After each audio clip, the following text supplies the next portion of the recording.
Branding isn't just a logo, it's a mindset. A holistic approach shaping identities, experiences, and leadership at every level. Welcome to BrandsTalk with your host, Brigitte Bakowski, where excellence meets purpose. We share insights and lessons to inspire and elevate. Let's dive in. Today's guest is someone who has not only built brands, but shaped the way brands feel from the inside out. Mears is a best-selling author, keynote speaker, and former C-level executive with nearly 4 decades of experience driving growth for some of the world's most iconic brands, including PepsiCo, McDonald's, NBC Universal, and the Cheesecake Factory.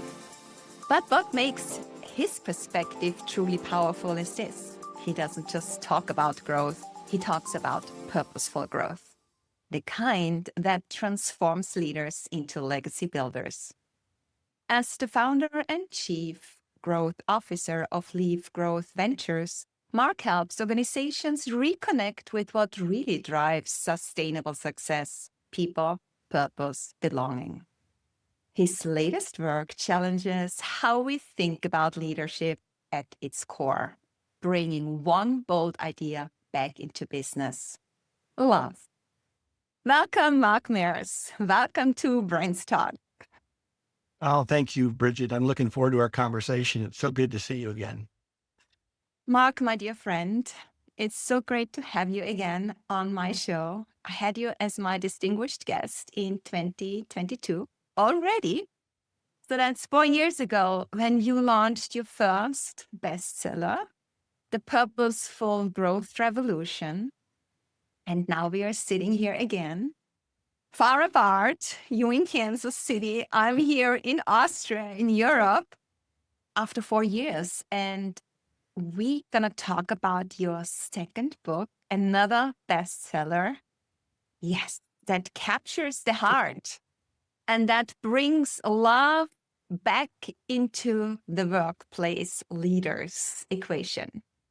But before we're going to talk about your book specifically, I would love to move the conversation towards the why behind your shift.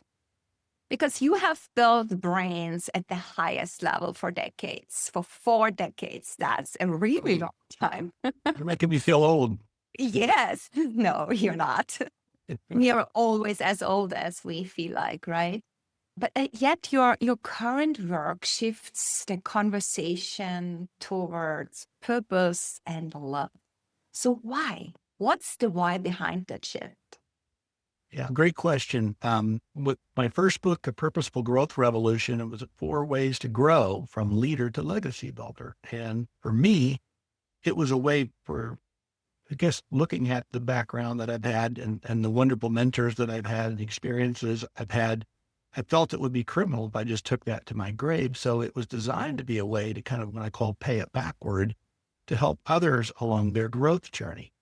And so I thought that was the only thing I was going to ever do. I was going to be a one and done author. I'm going to use it for speaking, consulting, and e-learning opportunities. And about 4 months after I launched, I had an epiphany as I was writing a LinkedIn newsletter. I have a monthly LinkedIn newsletter that all of your followers can subscribe to if they're interested. And it was February. And I would like to be relevant, seasonally relevant. And Valentine's Day, the season of love, I thought, well, I just wrote down the word love on a scratch pad. And in that moment, Bridget, I got this epiphany that love is an acronym which stands for listen, observe, value, and empower. And I wrote those words down and I got to thinking those are 4 fundamental human needs that we all share, regardless of whether we're in Austria or Kansas City or wherever, but often don't find in the workplace. So why do I know that? Gallup does a State of the Global Workplace study every year, and they really drill down into engagement. And in this case, lack of engagement. We are seeing historic low levels of engagement. And you've heard the term quiet quitting, or now with the mental health crisis, you may have heard of quiet cracking. And now with, in the US, the job market changing to be more difficult for people to move and or find employment, you're hearing the term job hugging. That means they're not satisfied at work. They're not engaged at work, but they can't afford to quit. So there's this dynamic going on that says the world's changing faster than our ability as humans to adapt. You think about geopolitically, governmentally, societally, environmentally, organizationally, relationally, and it all impacts us personally and professionally. So all those words I just mentioned have 4 letters at the end, ALLY. That spells ally. We're desperate for an ally to help lead us through this change that is taking place. And I believe that ally is a new leadership platform, which I call the love model. And it's designed to transform. That word transform is very important. We must transform the tired, old command and control management style that no longer serves us into a more purposeful, relational, and humanistic leadership approach for the benefit of all stakeholders, our teammates, our customers, our business partners, and importantly, our communities. And for me, writing that down and doing that newsletter, I got so much engagement, so much encouragement.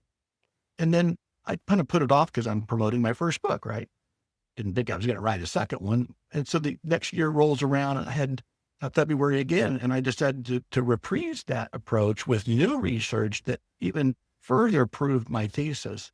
And I got even more engagement, more comments, and people say, Mark, this should be your second book. And I'm like, oh, no, I'm one and done. But later that year, I kind of said, maybe it should be. In that fall, I decided to do it. That January, I declared January 2025 in my LinkedIn newsletter that 2025 would be the official year of love. And I used that year to write, research, discuss, really hone in on how can we engage people at a deeper level? How can we change an unsatisfying status quo and turn it around to where we have people feeling love at work? And then I launched it last fall. And so now I've kind of changed it a bit, and I'm saying 2026 is the official year of love at work. And so it's all designed to create a movement that will put the human back in human resources. And I think all we need is love. Yes. And so you say you're putting the human back to human resources. I love that phrase.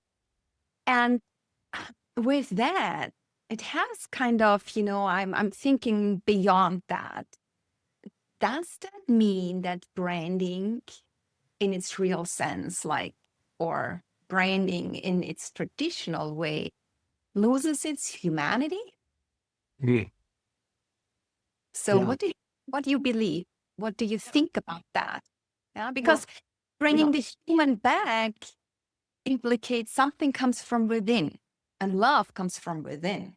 Yeah. So what do you think about the branding concept in that regard? Well, it's a great question. And as a former CMO, I championed branding throughout the organizations that you mentioned. And I actually feel there are 4 brands that, think about it as a 4-circle Venn diagram. There's the personal brand that asks and answers the question, who am I? There's the internal brand that asks and answers the question, what do we stand for? And then there's the external brand, which most people say, well, Mark, isn't that the brand? No, that's just the external brand that you see in advertising or packaging on the shelf, or services that are being performed.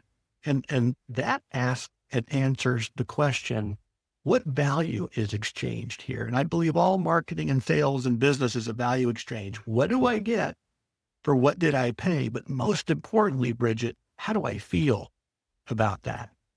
Exactly. And that leads to now the employer brand, which asks and answers the question, do I belong here? And that word belonging is so important to the human factor because, in this world of DEI, I say diversity gets us in the door. That's great. Equity gives us an equal voice. Better yet, inclusion gets us a seat at the table. Holy cow. But if we don't feel like we belong, we're likely not going to feel psychologically safe enough to give of our very best. And so then you don't have innovation and growth because people don't want to rock the boat. They don't want to say something that may appear foolish or have it somehow boomerang back and have them lose their seat at the table in that room, right? Mm. So I believe we need to create communities of belonging, not just cultures of conform, where the goal is to fit in.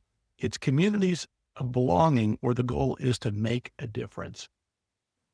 So what do you believe is the real cost for corporate brands, for all these big brands that fail to do this, to think differently, to just take this traditional approach to that? The four kind of sub brands I just mentioned make up the total brand. If they're out of alignment, it's like a car that's out of alignment. It's going to veer all over the place, right? And so the goal is to create alignment between the personal brand that's individual, the collective we of the internal brand, then the external brand that is guest or customer facing, and then the employer brand that's designed to attract and enrich and retain your best talent, right? What happens if there's misalignment in a true brand? The experience, it's messed up, right? You've got, people that are being promised one experience and unfortunately the reality is quite different. And so there's misalignment. Well, who are the people that are creating those experiences? Well, the people, right? Their individual purposeful or personal brand, their collective we of their internal brand, how it's marketed and communicated with the external brand, and ultimately how that pipeline continues to flow. And so I think what most people miss, what most brands miss, is they put too much emphasis on the external brand and their communications and their value propositions and the promises that they make, and not enough on over delivering the experience to where that customer or that guest feels like they not only got what they paid for, but they feel great about it. Exactly. And that's the missing piece in leadership development today. It's focusing on the identity. And as you say, because we mostly focus on the market, we focus on the outside. Yeah. We focus on communication, we focus on presence and reputation management. But very few address this core question: who am I as a leader? Or in behind the role of whatever I am, who am I behind that? And how is that translated in the influence that I have on my team and everyone else around, internal stakeholders, external stakeholders? So what we see here is a lot of leaders that are driven, it's performance driven, visible, but there is no substance behind them, right? They are highly achievable, capable leaders, but still remain unseen as a person where it's about love at work, right? So we gotta need to integrate both substance and visibility. So my question to you is, because I see that very often with leaders, they have very, very successful businesses, but have a kind of a fragmented identity behind that business brand. Right.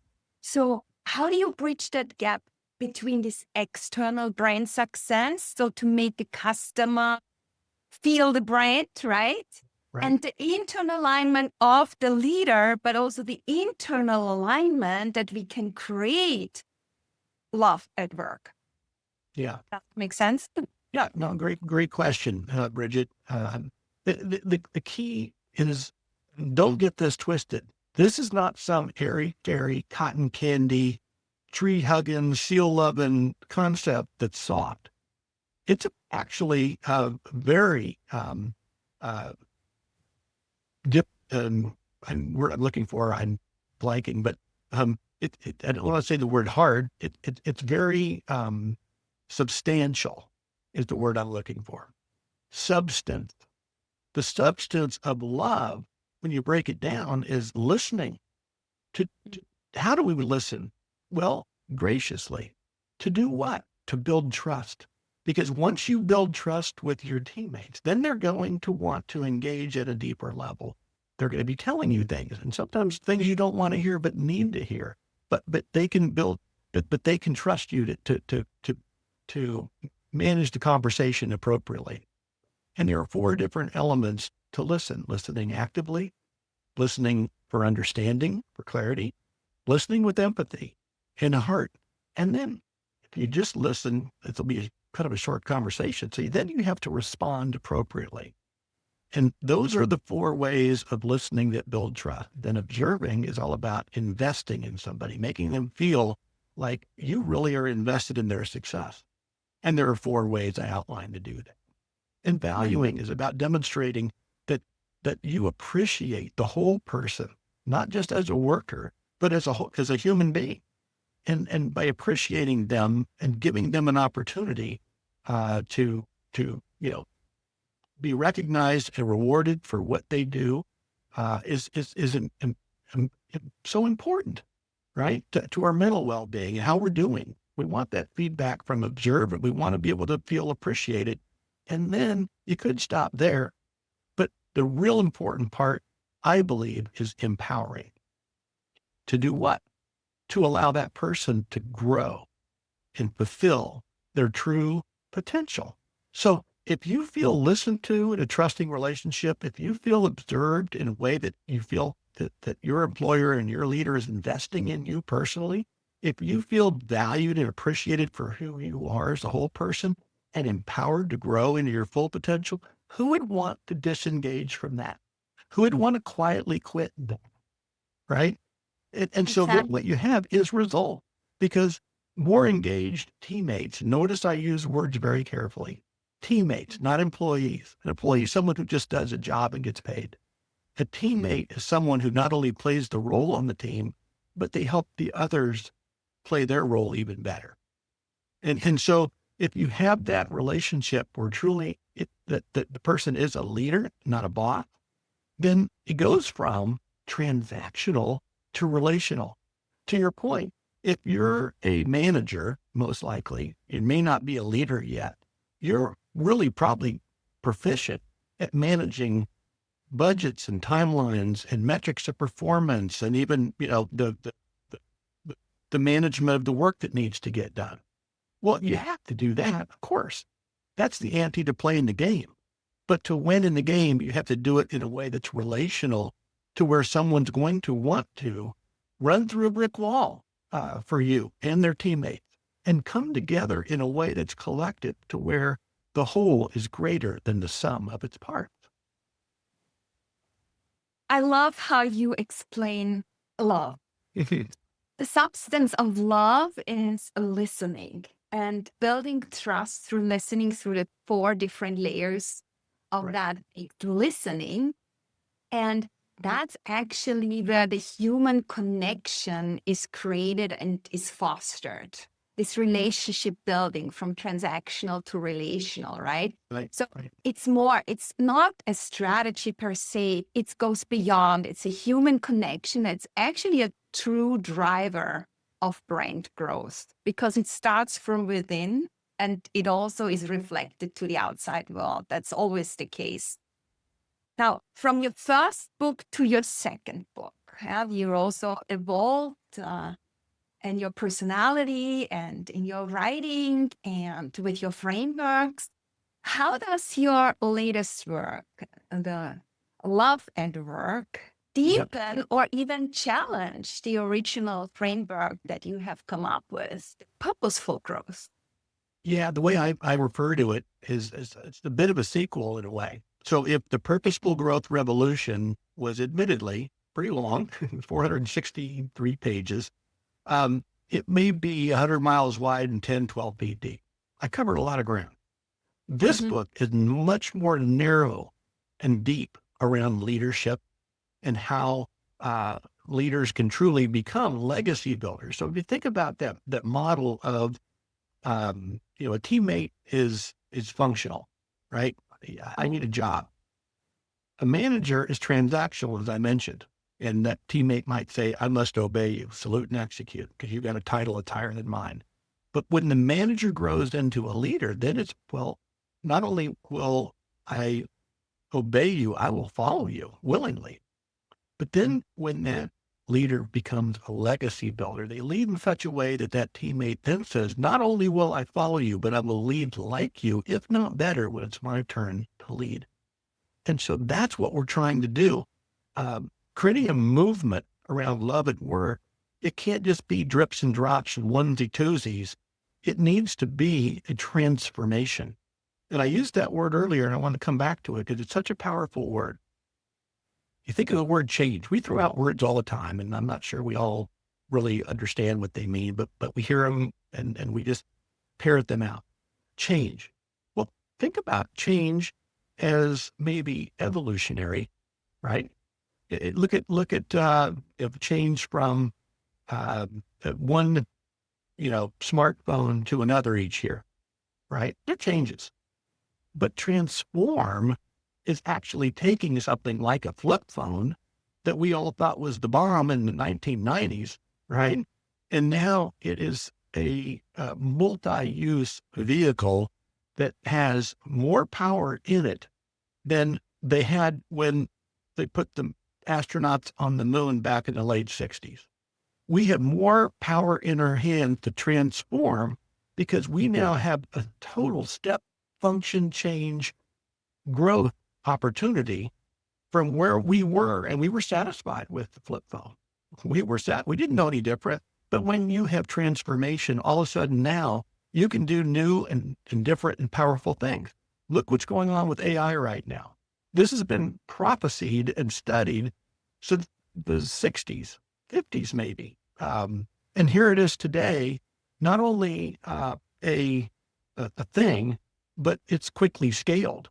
And so it's transforming the new world of work, right?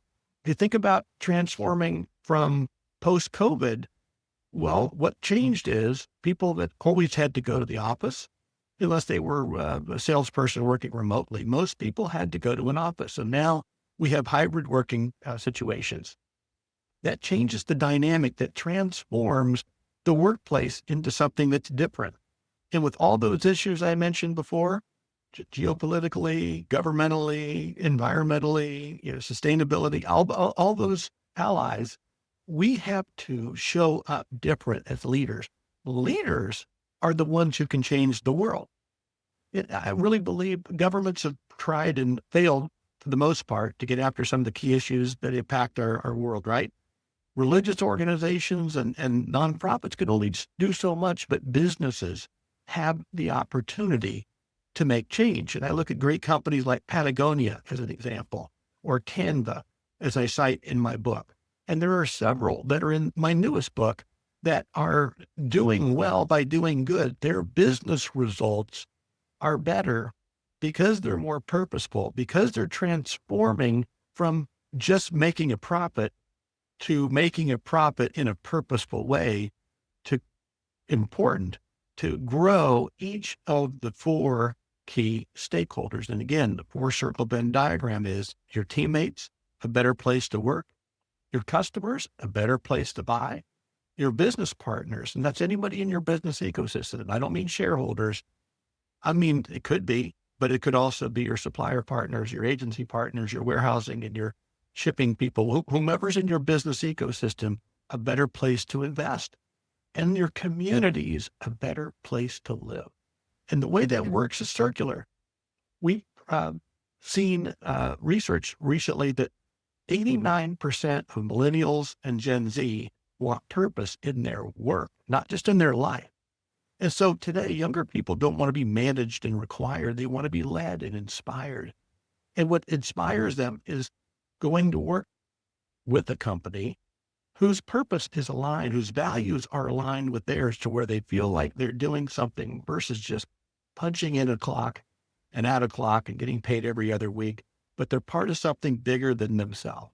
And that's the other way that we're going to transform the brand is through the inside out. To your point, it comes from the heart. Transformation, human transformation always starts from the heart. So often we get caught up in looking at the outside and the shiny metal objects that are around us. And we get enamored by bedazzlement of messaging and communications instead of understanding the people behind it. And when we have a great experience, it's usually because of the people behind it. And that creates value. Value creation is what it's all about, more than just shareholder value. It's stakeholder value. Among those four stakeholders are teammates, customers, business partners, and communities.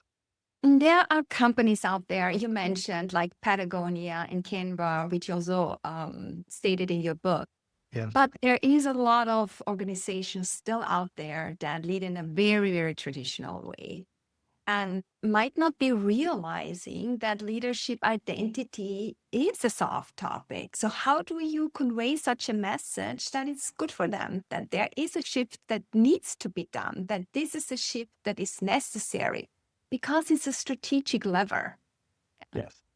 Leaders who are clear and know who they are and who they want to become are better communicators. Communication sharpens, decisions align, presence strengthens, and credibility also deepens. And that makes them non-replaceable.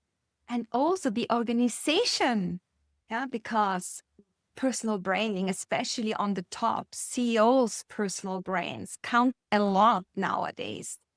It becomes a distinctive identity differentiator for the company as well. So how do you communicate that message that this is necessary, that there is no way around this?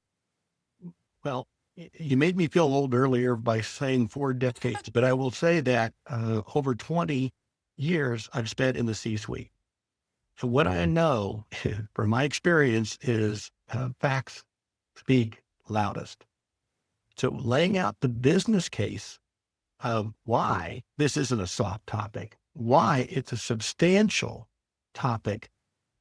You look at the research. I was just talking to you before we got on your show about the Gallup study, Global State of the Workplace study that just was published last week that talked about another year declining in engagement. And then the most important that opened my eyes, the most important fact that I didn't see coming was that manager level engagement was at historic low levels, going from 32% of engagement only 4 years ago to now just at 22%. That's a 10-point decline in 4 years. And I think it's because there's so many demands placed on them and the world is changing. And, we've got this new kind of world of work that I mentioned before. And so being able to, and higher levels of turnover and even among good people and burnout and stress and anxiety that's caused a mental health crisis. These are the things that the C-suite needs to know. And so that they can get after them, because going back to those 4 brands, the personal brand, internal and external, and employer brand, going back to that idea of alignment, and then showcasing the case studies of companies who are doing it right, who get it and look at their results. A guy named Raj Sisodia, who is a co-founder of Conscious Capitalism Incorporated, and co-authored the book with John Mackey, who was one of the founders and CEO of Whole Foods years ago. He wrote a book called Firms of Endearment. And he looked at more purposeful companies and their results relative to the S&P 500, and even relative to the old Jim Collins book, Good to Great. And they were remarkably higher. So the idea of doing well by doing good has such substance and proof and fact behind it that you just need to lay it out. And when you do, I believe smart C-level people and CEOs will not only get behind it, but to your point about personal branding, what it's going to take is the CEO has to be that Pied Piper leading the transformation within their own organization. And I like to play on words. And as you know, I like to think of, the communications function being so important that we should change what CEO stands for, Chief Executive Officer, into Communications Executive Officer. Because it is so important to communicate up, down, and sideways from the boardroom to the break room and everywhere in between, that this is what we stand for. And this is how we're going to transform our business to accomplish these wonderful outcomes for our teammates, our customers, our business partners, and our communities. Yeah. So we work at the intersection here of identity, strategy, and influence. And I think, as you say, there is a shift. And I also truly believe that it also comes from the leaders. Leaders are truly searching for something else. It's not anymore performance. It's really about significance nowadays. It's about meaning and legacy. Yes. Because there is certain questions they ask themselves, and I've worked with them, and it's the same thing that comes always as an answer. I want to know what I stand for. I want to really understand, who am I now? Yeah, because there are so many conditions, so many layers, external factors that you allow others to create your identity. But they know, who am I? What do I stand for? And lastly, also, what impact do I want to leave behind? What remains of me when my role is gone? Yeah, these are those points. They're kind of transitions and transformations that pretty much every leader is going through. And I think I love what you said there in terms of, there's a great book called Halftime by Bob Buford that was influential to me years ago. And he has a subhead that I wish I had written. It says, moving from success to significance. And so that got me thinking about, well, here I am writing this book about purposeful growth, the first one, right? And so I said, well, what's my purpose statement? And I wrote, I don't want to just make money and retire. I want to make a difference and inspire. And that means making a difference in the lives of others and inspiring them to want to do likewise. So it creates this ripple effect, or what I call paying it backward. And it's all about significance. Success, if you're just looking at it from a dollar figure, and now that I'm kind of, moving up in age a little bit, where I can kind of semi see the finish line, I look at the sense of, you said significance, which I love that word, but another word is fulfillment. Am I fulfilling my true potential? Am I leaving, to your point, a piece of myself behind that's going to enrich and enhance the lives of others? Because at the end of the day, that's what matters most. I was fortunate, literally a couple of weeks apart, about a month ago, two different former teammates of mine reached out on LinkedIn and did a shout out talking about what they learned from me and how it impacted their life and their career. Totally separate areas, totally separate companies, but it made me feel really good.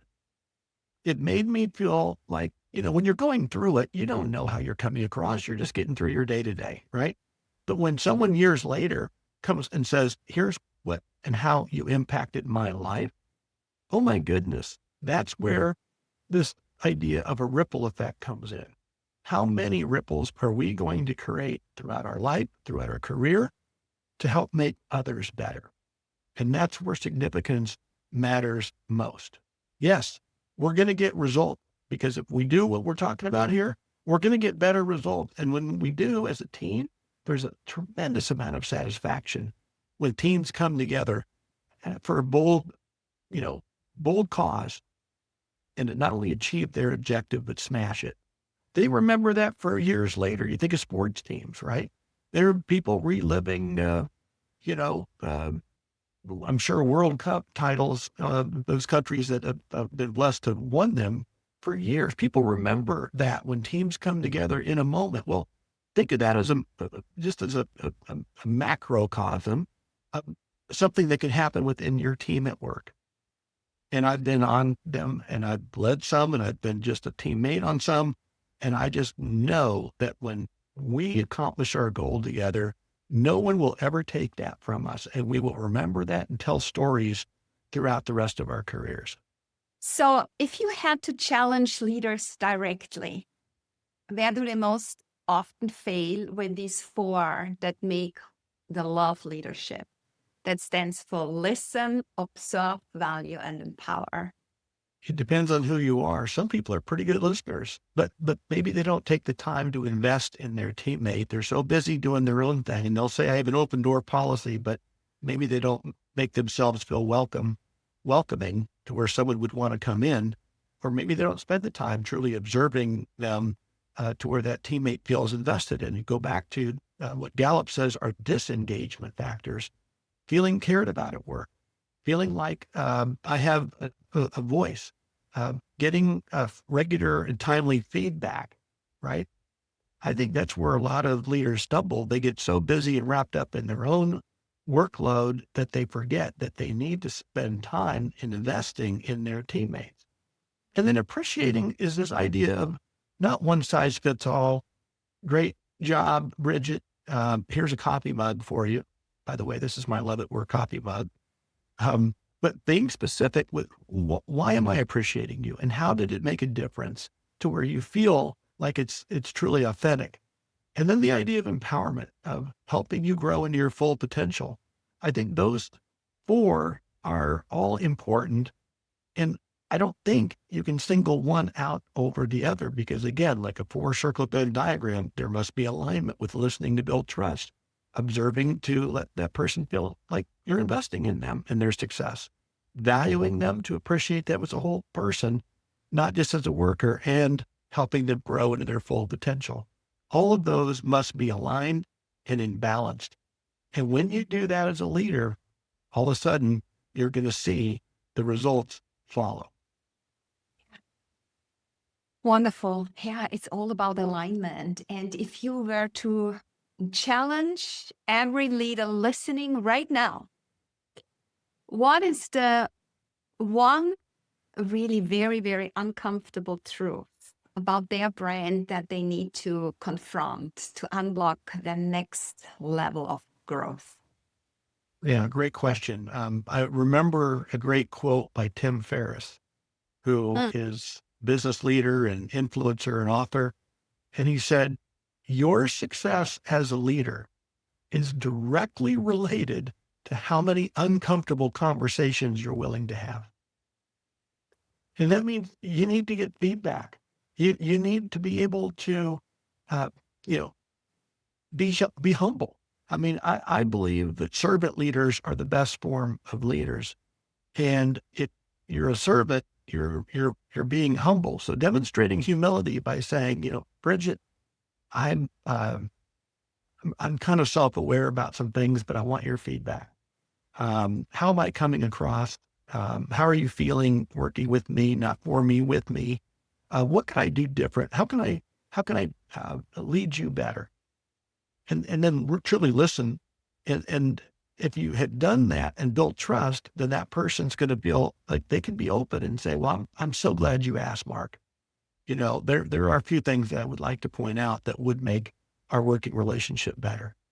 And then you go to the next person, and then maybe collectively in a meeting, you say, hey, I've gotten feedback from a lot of you, and I'm really taking it to heart.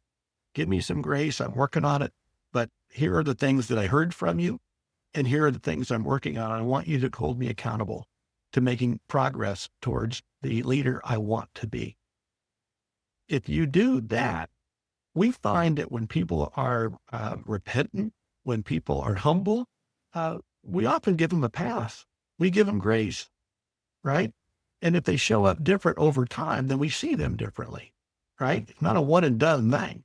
It's an ongoing relationship building approach. And I think that's really what I would challenge leaders is humble yourself. Get off your high horse. You are not your title. If you truly want to be a leader and not a boss, you've got to serve. And you got to demonstrate humility in making sure that you understand where are maybe some of your blind spots that you'd like to work on now that you know what they are. And when you do that, again, I think you're going to see tremendous results. Follow. Engagement will go up. Your level of job satisfaction will go up because you're no longer guessing. You now have gotten feedback and have some concrete things to work on that maybe you didn't know before. So it's something where both sides win. Beautiful. Thank you so much. Mark, where can people get the book? It's on Amazon and it's available if you're a Kindle ebook reader. Great. If you like the tactile print book, it's in paperback, also in hardcover if you prefer that. I've not yet done an audio book, but it's available those other three forms on Amazon. And then I would suggest that you follow each other on LinkedIn because I want to learn from you. And so you can also subscribe to my newsletter. You can go, and my website is markamears.com. And at the top of it, I've got a assessment tool. It takes about 5 or 6 minutes, but you can kind of feel, or based on your responses to 20 questions, that's all it is. You're going to get a sense of how loved you feel at work, right? And if you take it from a leader perspective, not a teammate perspective, and you say, well, how do I perceive I'm doing in these areas? And then maybe share that with your teammates and they can get an idea, what I call this love gap. Where are we missing? Is it in listen? In which area in listen? Is it observe? In which area observe? Value and empower. And that creates a dialogue. Back to that Tim Ferriss quote, your success as a leader is directly related to how many uncomfortable conversations you are willing to have. Yes, it's also an uncomfortable conversation to ask for feedback because that gives you an idea how other people see you, how other people, they have maybe a completely different concept of you. Your self-concept might be completely different. So, okay, am I really like that? Is this something I want to take on? Is this something I want to let go? Is this something I want to integrate in being me? I think that is great, but I think it's always most important first to do an introspection, a self-check, to figure out who you are at your core, and then gather the other feedback from peers. A diverse group of people, from like ages ago, people you get to know, new people in your workplace, family members, because a diverse picture gives you an overall impression of how other people see you and how other people, most of all, feel you. That's correct. And I love your personal branding approach. It's not about who you used to be. It's not even who you are. It's who you are becoming. And so you talk about personal branding. I love it. And it's just so poetic, but so necessary. If people need to grow into who they are becoming, and we all have a different kind of end goal, but we all need to fulfill who we were created to be, but be and become the best version of that. And it's a daily challenge. But if we don't have feedback, we don't have any signposts to know how we're doing along the way, right? We're on a road, but we don't know where we're going if we don't get checkpoints. And it's not an end state. It's always a becoming. We're always in the here and now. And if you're striving for a future vision of us, you're just getting this picture and draw it in the here and now. This is an anchor. That's what we want to become and bring it together. So it's a question of awareness and intentionality, I suppose. Yeah. And so it's a journey. It's a journey. And I'm glad I'm on it with you. Yeah. And now I want to continue with love and listening, because from the bottom of my heart, with love, I'm going to ask you a few more questions. That's going to be fun because it's rapid fire questions.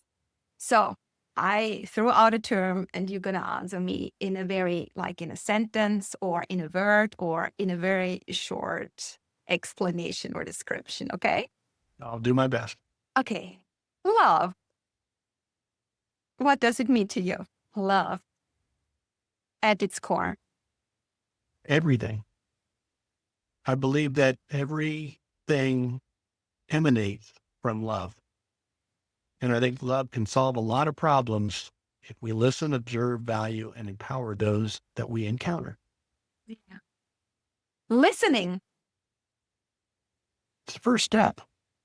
I think the first step in the love model is really important because if you're listening, you're receiving feedback and you're building trust. Trust is the foundation of any great relationship, right? And so we want to be in relationship. We don't want just to have transactions. So if we want to be in a relationship and be successful in a relationship, we've got to build trust, and it starts with listening. Exactly. Authenticity. Yeah, being real, right? Authenticity means being real, being who you are and being consistent so that people don't think, well, what's Mark going to be like today, right? Being authentic means, peeling back the image stuff, the external stuff, and sharing from the heart. Okay. Writing a book. Possibly the most difficult thing I've ever done. But it taught me perseverance. It taught me following a vision and faithfully seeing it to its conclusion and overcoming challenges along the way. And it has given me a tremendous amount of joy and satisfaction. Beautiful. Yeah. Wisdom. Wisdom is good when it's gained. It's best when it's shared. I love Because that. if you just have wisdom internally, I actually use the word knowledge. Okay, I'm looking at knowledge. If I think about AI, I think about AI as scaled knowledge. A lot of different inputs from a lot of different places, all coalesced into one. But wisdom that's shared among humans, and coming back to the original thought of putting the human back in human resources, is it makes transformation happen. Because there's also, I think, in addition to that, this inner or higher wisdom that we have Yes. that complements our expertise or vice versa. Yeah, I think Yes. both together. There's so many layers of wisdom, actually. But I like your explanation. That's great. Thank you. Then a cheesecake. Cheesecake. Well, I tell you, it's my favorite dessert. Possibly the best brand I've ever worked with. I've been blessed to work with some tremendous brands from PepsiCo, Pizza Hut, McDonald's, Frito-Lay, Universal Studios, and the Cheesecake Factory, among others. But what I loved about cheesecake is that it brings people together. Yes. And in a celebratory kind of dining experience.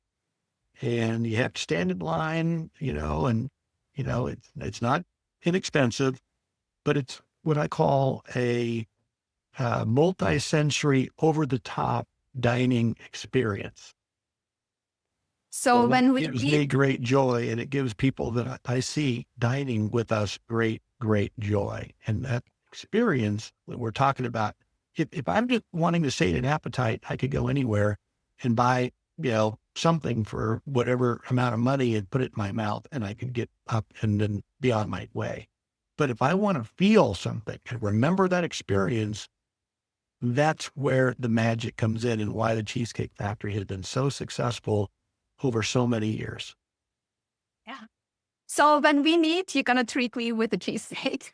Yes. For sure. Okay. I'm not sure there is any in Austria, but you know what? No, there is none, but in the make that US, happen. we're going to make that happen.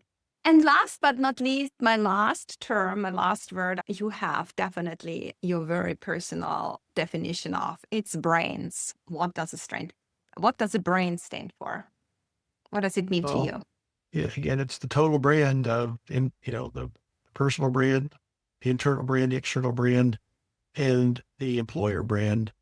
But again, what it means to me is that notion of, at the end of the day, how do I feel about that brand? When I'm looking in at something and I'm ready now to purchase, I go back to my mind vault. What's the first word that comes to me when I think of that brand? How do I feel about that? And then it makes me interested in maybe pursuing it further and ultimately buying it. And when I do, there's this model that I grew up in with think, feel, do, but then I've added a fourth because I believe in the higher power of fours, and that's relate. So now what I do with the advent of social media, it's so much more scalable, is I'll tell people about my experience. I'll relate it to others. And then if I'm having a great experience, wouldn't I want to share that with somebody else? And if you're a brand, isn't that the highest form of compliment? Not only did that one customer come to you and buy, maybe they're going to come back, maybe they're going to buy more often. But then if they tell people about it, that's the highest form of success and flattery, right? Yeah. Thank you, Mark. Mark, anything else you want to say? No, my pleasure, Bridget. It's always a joy to speak with you and learn from you. And I hope your listeners and viewers have learned something today that they can apply in their work. And again, if you just start with listening, that's the first step. But that if you apply the love model, if you're a manager who wants to be a leader and a leader who wants to grow into a legacy builder, I will tell you that this is foundational and actually transformational. And I urge you to look into the book, subscribe to my newsletter, check out my website. But let's start a conversation. And I really do mean that. I want to learn because I don't know it all. And I'm sharing what I've learned from other people. I feel like the book is a curated reading experience.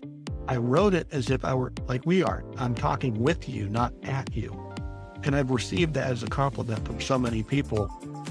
I believe you'll derive significant value, and I pray that you will. Thank you, Mark.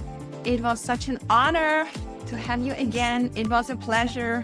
You have so much wisdom to share. I love that. And yeah, for the audience, thank you so much for listening. It was a powerful conversation, and a powerful brand is never built from the outside in, right, Mark? It's built from the inside out through the courage of a leader who is willing to fully own who they are and leading from that place, from a place of love. So thank you so much, Mark. Thank you. My pleasure, Richard. Thank you.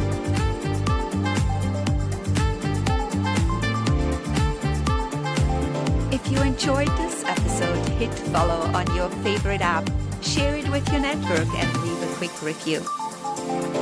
Stay tuned for the next episode and keep shining.